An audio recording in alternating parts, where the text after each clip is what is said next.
এই যে সাভারে সম্রাট নামে এক ভব ঘুরে ঘুরে বেড়ায়, মানুষ মনে করছে হাফ মেন্টাল, আসলে হাফ মেন্টাল না, এটা হলো তার একটা কি স্বভাব, এটা হলো নিজেকে গোপন করার একটা মাত্র সুরত। এই সুরতে সে একে একে ছয়টা মানুষকে খুন করেছে একটা পরিত্যক্ত কমিউনিটি সেন্টারের ভিতরে। কিন্তু আমি বলতে চাই মুসলমান, এই যে একজন ভবঘুরের সম্রাটদের মতো কিলার বাংলাদেশে আরো আসে না নাই? এই ছয়টা খুন করলো 5 মাসের ভিতরে। আমার কথা হলো, যেই জায়গার ভিতরে একটা দুইটা খুন হওয়ার পরেই তো এটা উদ্ঘাটন হওয়া দরকার। তাহলে আমাদের দেশের খুন খারাপি নিয়ে কারো কোনো মাথা ব্যথা নাই, মানুষ মরে যাচ্ছে, মানুষ খুন হচ্ছে, এ নিয়ে মাথা ব্যথা নাই। আমাদের দেশে মাথা ব্যথা একটাই, আমি কি পেলাম, আমার কি হলো, আমার ক্ষমতা দরকার, আমার পদ দরকার, আমার পদবি দরকার, আমার পকেট দরকার, আমার সম্পদ দরকার। বাস মানুষের 12টা বাজুক, অন্যের দিকে কোনো নজর নাই। এটা হলো একমাত্র স্বার্থপরদের কাজ। কথা ঠিক না বা ঠিক জোরে কাজ? না হইলে এত মানুষ আমার দেশে খুন হইতে পারে। একজন পাগল, সে পাগল সেজেছে, আসল সে কি নয়, পাগল নয়। রফিকুল ইসলাম মাদানী নেত্রকোনার, তিনি এক বিবৃতিতে গতকালকে এক পোস্টে তিনি লিখেছে, এই পাগল সম্রাট, সে বলল যে আমার সাথে একই জেলখানার মধ্যে আমরা ছিলাম। ও তখনও খুন করে জেলখানায় ঢুকছে, ঢোকার পরেও সেখানেও সে কাশিমপুর কারাগারের মধ্যে মানুষের পকেট মারত, ওখানেও টাকা চুরি করতো এই সম্রাট। সেখানে অনেক জ্বালাতন করতো, চিৎকার চেঁচামেচি করতো, রাতের বেলায় মানুষকে ঘুমাইতে দিত না। তাই ওকে পার্সোনাল এক্সট্রা একটা জেলখানার মধ্যে দেওয়া হয়েছে। কিন্তু তাহলে সেই লোক কি করে ছাড়া পায় জেলখানার ভিতর থেকে, এটাও তো বোঝার দরকার। ঠিক না ব্যাটিক যেটা কান? আর সে একে একে ছয়টা খুন করে। একটা মেয়েকে খুন করেছে শুনলাম, সে নাকি আরেকটা ছেলের সাথে এই ভব ঘুরে ঘুরে বেড়ায়, তার সাথে সম্পর্ক, সামান্য একটা ক্ষুদ্র কারণ। আহারে, নবীজি বলেছে যে কাতেলও জানে না কেন তাকে কতল করতেছে, আর মাকতুলও জানে না যে আমি কেন হত্যা হয়ে যাচ্ছি। এ তো এক মগের মূল্য কায়েম হয়ে যাচ্ছে, আমাদের সমাজ নষ্ট রসাতলে চলে যাচ্ছে। আল্লাহ হেফাজত করুক, জোরে কান আমিন। বর্তমান যুগ প্রযুক্তির চরম উন্নতি, আমি এটা অস্বীকার করি না, কিন্তু মানবতার উন্নতি নাই। এখন মানুষের মধ্যে মনুষ্যত্ব নাই, এখন মানুষের মধ্যে মায়া নাই, দয়া নাই, ভালোবাসা নাই। মানুষ তুচ্ছ একটা কারণে মানুষকে খুন করতেছে। কথা কয় না কেন? হত্যাকারী সে নিজেও জানে না কেন তারে হত্যা করতেছে, আর যাকে হত্যা করতেছে সেও জানে না যে আমাকে কেন হত্যা করা হচ্ছে। অথচ হাদিস শরীফের মধ্যে আসছে, পৃথিবীর মধ্যে সবচাইতে জঘন্যতম মারাত্মক গুনাহ হলো মানুষ খুন করা, মানুষ হত্যা করা। জঘন্য থেকে জঘন্য, সবচাইতে মারাত্মক, আকবারুল কাবায়ের, সবচাইতে জঘন্যতম, ঘৃণিতম, একেবারে ঘৃণিত পাপের নাম হলো কি? মানুষ খুন করা, মানুষ হত্যা করা। আর এটা এখন আমাদের জন্য একেবারে এত স্বাভাবিক হয়ে গেছে যে মানুষ খুন করা এটা যেন কোনো ব্যাপারই না। এমন কোনো দিন নাই যে 2, 4, 5 জন 10 জন মানুষ খুন হচ্ছে না। আমি ঠিক বললাম না ঠিক বললাম? পত্রিকার পাতা দেখেন, অনলাইনের খবরগুলো দেখেন, শুধু খুন খারাপের খবর, এর বাইরে কিছু আছে? শুধুমাত্র এইগুলো টপ অব দ্য কান্ট্রি। আমাদের বাংলাদেশের মধ্যে এখন গিয়া দেখেন, নেটে ঢুকে দেখেন না, পত্রিকার পাতা দেখেন, টকশোতে বসে দেখেন, শুধু খুন খারাপই নিয়ে চলছে। ঠিক না ব্যাটিক জোরে কন? নবী আমার কি বলছে জানেন? কিয়ামতের আগে একটা বড় আলামত কিয়ামতের, কয় তখন হারাজ বেড়ে যাবে। আল্লাহ রসুল বলেন কিয়ামতের একটা বড় আলামতের মধ্যে আলামত হলো হারাজ বেড়ে যাবে, হারাজ। সাহাবায়ে কেরাম বলেন, ক্বালু আমাল হারাজ ইয়া রাসূলুল্লাহ, ওগো নবীজি হারাজ আবার কি জিনিস? হারাজ কাকে বলে? আল্লাহর নবী বলেন কাসরাতুল কতল, বেশি বেশি হত্যা বেড়ে যাবে। এত ব্যাপক আকারে মানুষকে হত্যা করা আরম্ভ করবে, এই হত্যা এবং খুন খারাপির যেন একটা হিরিক পড়ে যাবে। বলেন তো এখন দিন যত গড়াচ্ছে, মানুষ আমাদের দেশের ভিতরে খুন খারাপির সংখ্যা বাড়তেছে না কমতেছে? একটা সময় একটা খুনকে কেন্দ্র করে একটা বিপ্লব ঘটে যাইত। বলেন তো এর সাথে আমলে বা এর আগের যতগুলো আমল আছে, তখন কি হাজার হাজার মানুষ জীবন দিয়ে কোনো পট পরিবর্তন করতে হয়েছে? একটা দুইটা মানুষ মারা গেছে। এই যে ভাষা দিবস, ভাষা আন্দোলনের জন্য কয়টা মানুষ মারা গেছে বলেন? কিন্তু যত দিন যাচ্ছে সময় পার হচ্ছে, ততই মানুষের রক্তগুলো সস্তা হয়ে যাচ্ছে। পাখির একটা মূল্য আছে, কুকুর মারলেও দেখছি কুকুরের বাচ্চা মেরে সেই জন্য মহিলাকে কাঠগড়ায় দাঁড়াইতে হয়েছে, কাঠগড়ায় নিয়ে জিজ্ঞাসিত হতে হয়েছে, তাকে জেল খাটতে হয়েছে। কিন্তু একটা মানুষ মারলে এখন মানুষ মারার কোনো জবাবদিহিতা নাই, এখন খুনি দেদারসে এ বাবা জেলখানা থেকে ছাড়া পেয়ে যাচ্ছে। কথা ঠিক কিনা? এটা হলো কিয়ামতের আলামত। হারাজ বেড়ে যাবে, হারাজ বেড়ে যাবে। আর এই হত্যা কত বড় মহাপাপ, কত বড় জঘন্যতম পাপ। আল্লাহ তাআলার কোরআন বলে, মান কাতালা নাফসান বিগাইরি নাফসিন আও ফাসাদিন ফিল আরদি ফাকান্নামা কাতালান নাসা জামিআ।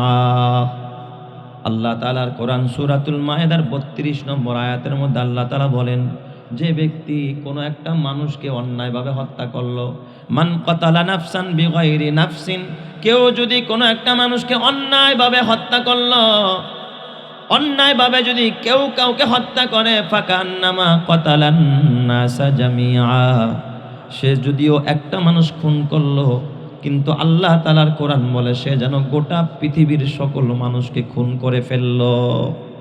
কেউ যদি একটা খুন করে, তাহলে কি তার আমল নামায় একটা খুনের গুনাহ হবে, না গোটা পৃথিবীর সমস্ত মানুষকে খুন করার কি হবে? গুনাহ। কিয়ামতের ময়দানে অনেকে দেখবে আমার আমল নামায় কোটি কোটি খুনের মামলা। বলবে, আল্লাহ আমি তো এত খুন করি নাই, আল্লাহ আমি তো এত অন্যায় করি নাই।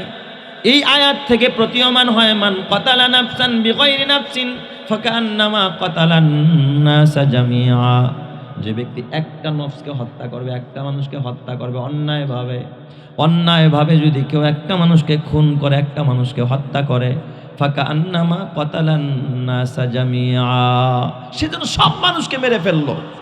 আর কেউ যদি একটা মানুষকে বাঁচায়া দেয়, মারার সুযোগ আছে কিন্তু মারে নাই, ছেড়ে দিয়েছে, সে যেন গোটা মানব জাতিকে বাঁচায়া দিয়েছে। চিৎকার মেরে কন্না আল্লাহু আকবার।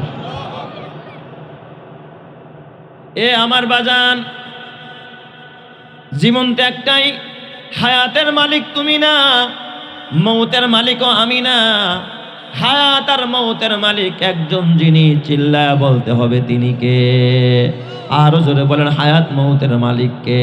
দুচি জাত মীরা কাশাদ জোরে জোর, দুচি জাত মীরা কাশাদ জোরে জোর, একে আবদানা দেগার খাকে গোর। ইব্রাহিমরে মারার জন্য নমরুদ আগুনে ফালাইছে, মারতে পারছে? যদি নমরুদের হাতে ইব্রাহিমের মরণ থাকতো, নমরুদ যদি মারতে পারত, তাইলে অবশ্যই আগুন যদি জ্বালায় মারতে পারত, ইব্রাহিম নবীর সাথে সাথে আগুন পোড়ায়া শেষ করে দিত। কথা ঠিক কিনা? তাহলে বোঝা গেল আগুনেরও ক্ষমতা নাই, নমরুদেরও ক্ষমতা নাই। বলেন তো, মৃত্যুদাতা একজন যিনি, চিল্লায় বলেন কে? আল্লাহ ছাড়া কেউ মারতে পারবে না। আবার আল্লাহ যদি কাউরে মারতে চায়, দুনিয়ার কেউ তারে বাঁচাইতে পারবে না। আল্লাহ বাঁচাইতে চাইলেও মারতে পারবে না, আল্লাহ মারতে চাইলেও কেউ বাঁচাইতে পারবে না। তুমি যদি সীসা ডালা প্রাচীরের মধ্যে গিয়াও পালাও, মরণ কিন্তু তোমাকে সেখানে গিয়াও পাকড়াও করবে। তুমি যদি আকাশে গিয়াও পালাও, মাটির নিচে গিয়াও পালাও, এ বাবা দুর্গের মধ্যে গিয়াও পালাও, কেউ পালাইতে পারে নাই, কেউ বাঁচতে পারে নাই। বাদশা সেকান্দারও বাঁচতে পারে নাই, বাদশা জুলকারনাইন বাঁচতে পারে নাই, সুলাইমান নবী বাঁচতে পারে নাই, আমার নবী আপনার নবী মুহাম্মদুর রাসূলুল্লাহ বাঁচতে পারে নাই। পৃথিবীর রাজা বাদশা বলেন, ধনী বলেন, গরিব বলেন, কেউ বাঁচতে পারে নাই। তুমি আর আমিও বাঁচতে পারবো না। অতএব খবরদার মুসলমান, মৃত্যুর মালিক আল্লাহ। এই মৃত্যু যেন তোমার আর আমার হাতে না হয়। তুমি যদি একটা মানুষকে খুন করো, গোটা পৃথিবী খুনের আমল নামায় গুনাহ হয়ে যাবে। কথা ঠিক কিনা? আল্লাহ হেফাজত করুক, জোরে কান আমিন। এরপর আল্লাহ তাআলার কোরআন অন্যত্র বলে, ওমাইয়াতুল মুমিনান মুতাআম্মিদান ফাজাযাউহু জাহান্নাম খালিদান ফিহা।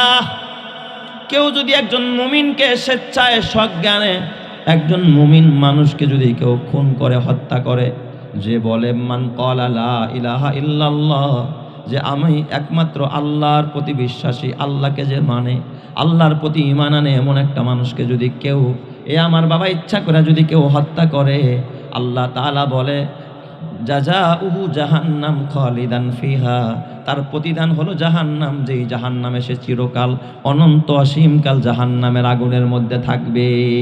তাহলে কেউ যদি মানুষ খুন করে ওর জাহান্নাম থেকে বাঁচার কোনো রাস্তা নাই।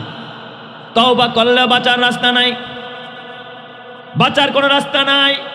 এ মুসলমান, যদি ওই মাকতুল ব্যক্তির লোকেরা তারা ক্ষমা না করে, এটা বান্দার হক, এই বান্দার হক, বান্দা মাফ না করলে ক্ষমা হবে না। তুমি যারা অন্যায়ভাবে হত্যা করলা, এ আমার বাবা, নবীজি বললেন হারাজ বেড়ে যাবে। এই হারাজ কাকে বলে? বললেন যে হত্যা মানুষের জন্য নিত্য নৈমিত্তিক একটা স্বভাবে পরিণত হবে। সকালবেলা খুন করবে, রাতের বেলায় খুন করবে, দিনের বেলায় খুন করবে। যার বর্তমান বাস্তব চিত্র আমরা বাংলাদেশের দিকে তাকাইলে দেখতে পাই, ঠিক না ব্যাঠিক জোরে কান? আমার বাবা, এই খুন খারাপির পেছনে অন্যতম কিছু কারণ আছে, তার মধ্যে 3টা কারণ একেবারে উল্লেখযোগ্য। 1 নম্বরের কারণ হলো, এই খুনের পিছনে 1 নম্বরের কারণ হলো লোভ। আমাদের সমাজে যত খুন খারাপি বাড়তেছে, এর 1 নম্বরের কারণ কি বলেন তো? লোভ। মানুষের ভিতরে যত লোভ বাড়বে তত খুন খারাপি বেড়ে যাবে। 2 নম্বরের কারণ যেমন লোভ, কেমন? টাকার লোভ। টাকার লোভে মানুষ মানুষকে খুন করে। ওই যে দেখেন না, একজন টিউটার মাস্টার, যার ঘরে বাচ্চা পড়াইতো তার কাছ থেকে টাকা ধার নিয়েছে, এরপরে সে টাকা পরিশোধ করে না, এ নিয়ে সেখানে মা মেয়ে 2জনকেই ঘরের ভিতরে, একজন টিউশনি করত মেয়ে, সে 2জনকে হত্যা করে দিয়েছে। মোহাম্মদপুরে কাজের মেয়ে, সে এক ঘরের মধ্যে মা মেয়ে 2জনকে খুন করে বের হয়ে গেছে, মাত্র সামান্য একটু অর্থের লোভে।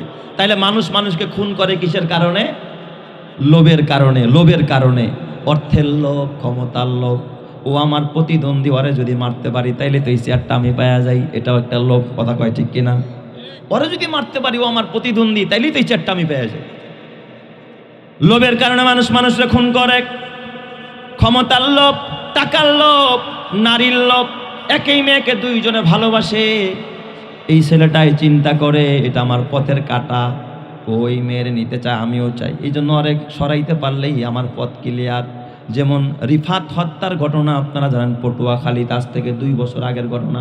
মিন্নিয়ার রিফাতের ঘটনা আপনারা জানেন কি জানেন না? নয়ন বন্ড, এই ঘটনা কে না জানে, পুরা ভাইরাল। সেখানে ছিল তার প্রতিদ্বন্দ্বী, কিসের প্রতিদ্বন্দ্বী? প্রেমের। এটা একটা লোভ, অর্থের লোভ, ক্ষমতার লোভ, টাকার লোভ, পদ পদবীর লোভ।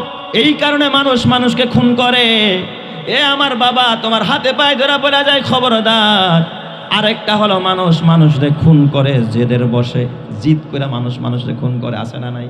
জিদ করে, জিদ, যে তোর প্রতি আমার জিদ হয়েছে, তুই আমার এই কথা কইছাস, দেখা দিমু, তোর এক্সারসাইজ করে দিমু, তোর বাচ্চা মাইরালাম, তোর বিবিরে মারমু, তোর ভাইরে মারমু, এমন আছে না নাই? জেদের কারণে মানুষ মানুষকে হত্যা করে। যুবক ভাই, আজকে আমি তোদেরকে একটা নসিহত করে যাই, খবরদার জেদ করিস না। আল্লাহর নবী বলেন লা তাকদাব ওয়ালাকাল জান্নাহ। এক সাহাবী নবীর কাছে আইসা হযরত আব্দুল্লাহ ইবনে আমর বলে, ইয়া রাসূলুল্লাহ, জান্নাতে যাওয়ার একটা সহজ পথ আমারে বলে দেন। নবীজি ডাক দিয়া কয়, লা তাকদাব ওয়ালাকাল জান্নাহ, তুমি রাগ করো না, জিদ করো না, তাহলে জান্নাতে যাইতে পারবা।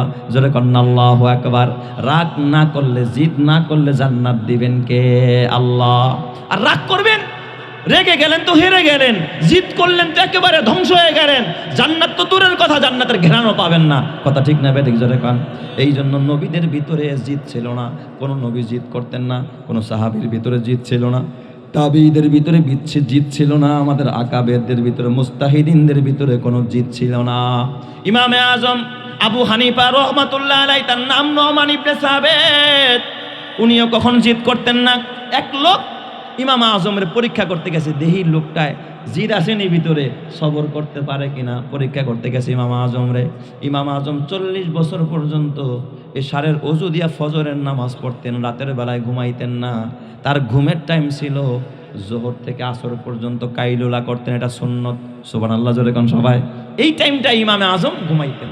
এক লোক ইমামে আজমের জিদ পরীক্ষা করতে গেছে যে সবর আসেনি দেখি, যার ওই ঘুমের টাইমে কেবল আধা ঘন্টা হয়েছে, সারা রাত যেই লোকটায় ঘুমায় নাই, জোহরের পরে একটু কাইলুলা করতেছে, এই সময়টা একটু ঘুমাইছে, যায় দরজা আওয়াজ দিছে, ইমাম সাহেব উঠেন, তাড়াতাড়ি উঠেন।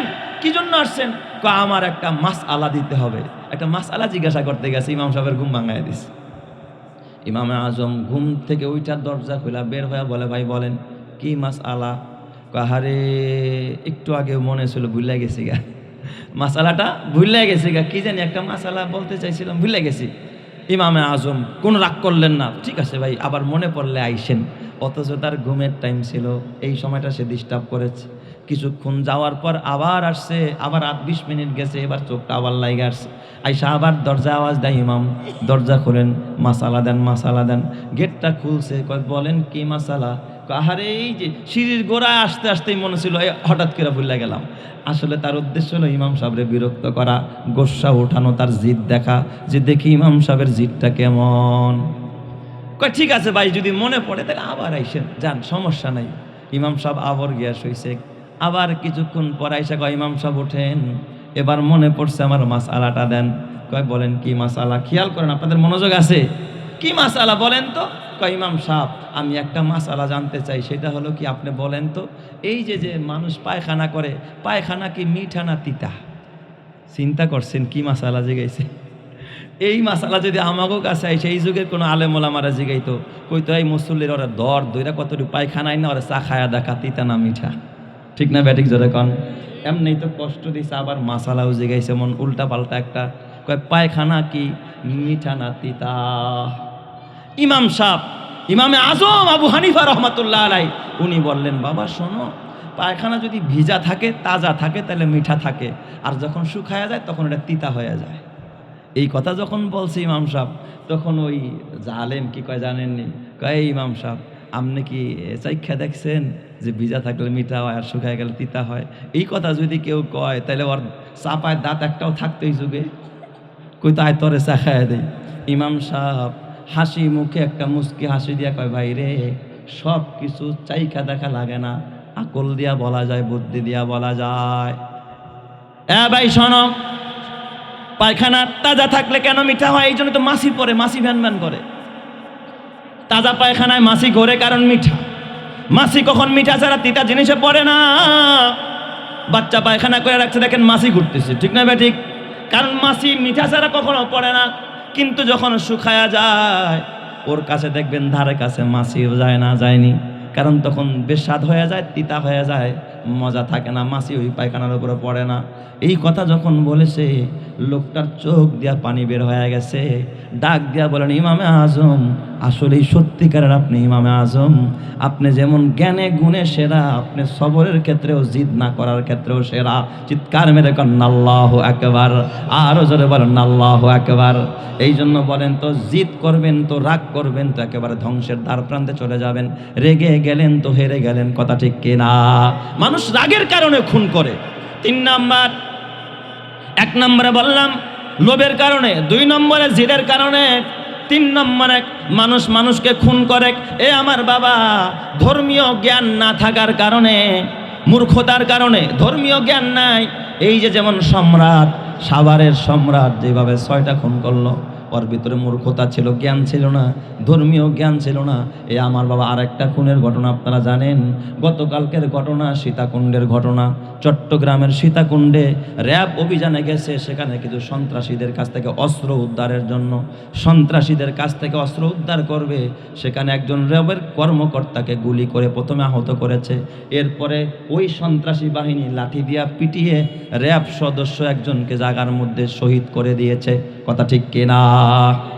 আমার বাবা, দেশে আইন আছে, আদালত আছে, এইভাবে সন্ত্রাসী কায়দায় মানুষ খুন করাকে ইসলাম সমর্থন কোনোদিন করে না।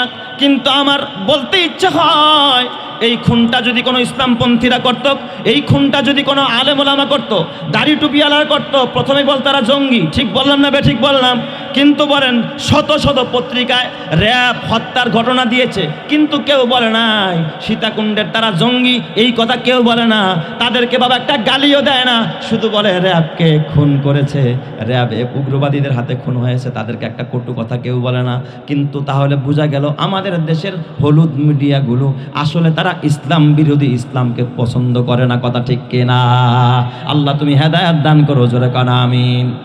এ আমার বাবা, যার যায় সে বুঝে। এই র্যাব সদস্যরা কন্যা, তার এক সাক্ষাৎকারে দেখলাম মেয়েটার এতটা বিলাপ, এতটা দুঃখ ভরা সে সাক্ষাৎকার দিয়েছে, ডাক দিয়া বলে, ভাইয়েরা, আমার বাবা, আমার জীবন, আমার বাবা নাই, আমি এখন কার কাছে যাব, কে আমাকে দেখবে? তার মাও কাঁদতেছে, মেয়েটাও কাঁদতেছে, আমি চিরয়তীম হয়ে গেলাম, আমি আমার বাবা হত্যার বিচার চাই। আমার বাবারে যেইভাবে কষ্ট দিয়া তারা পিটিয়ে পিটিয়ে হত্যা করেছে, গুলি করেছে, তাদেরকেও সেইভাবে হত্যা করা হোক। এই মেয়েটার আর্তনাদ।